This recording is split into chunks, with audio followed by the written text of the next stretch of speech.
Life is never boring.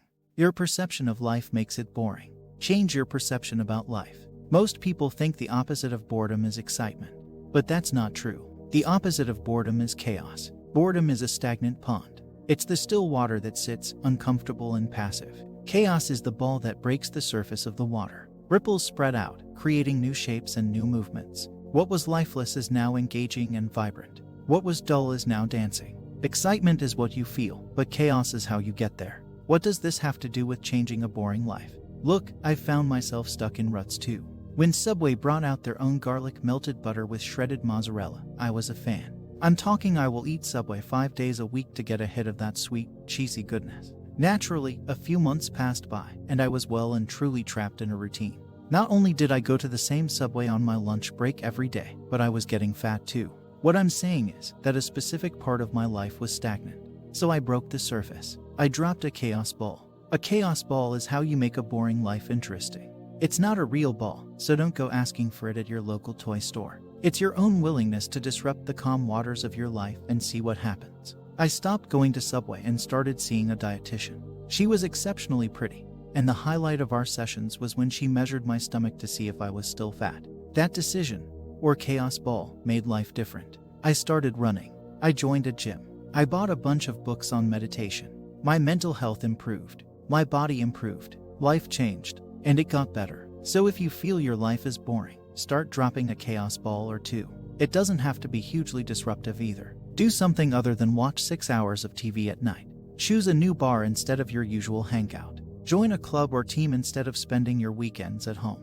Get a haircut you've always wanted but never felt capable of pulling off. The more chaos balls you drop, the more ripples you'll create in the waters of your life, and the more wonderful, magical experiences you'll enjoy. How to deal with boredom the right way. Invest in it. Pick something at random, be it a hobby, activity, or relationship, and invest as much of your time and energy into it for the next 30 days. Spend every free minute you have thinking about it, improving on it, or growing in what you pick. Let's say, for example, you want to become a better writer. Then for the next 30 days challenge yourself to write as much as possible.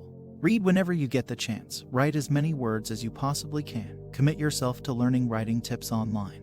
And engage, talk, and discuss with others. Let your whole life revolve around that single activity for the next 30 days. Become truly obsessed. A large part of the reason boredom shows up in our lives is that we do too little. We don't challenge ourselves, do not take any risks, and choose fear over inspiration and courage as often as possible, resulting in lesser lived experiences that, when added up, make life seem incredibly dull in hindsight.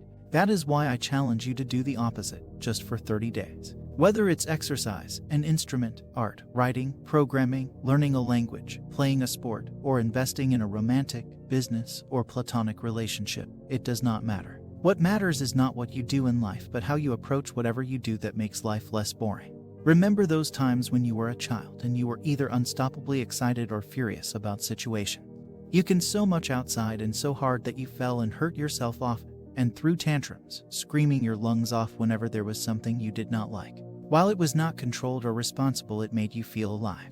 The lack of this investment into each situation is why most people nowadays say their best years were their childhood.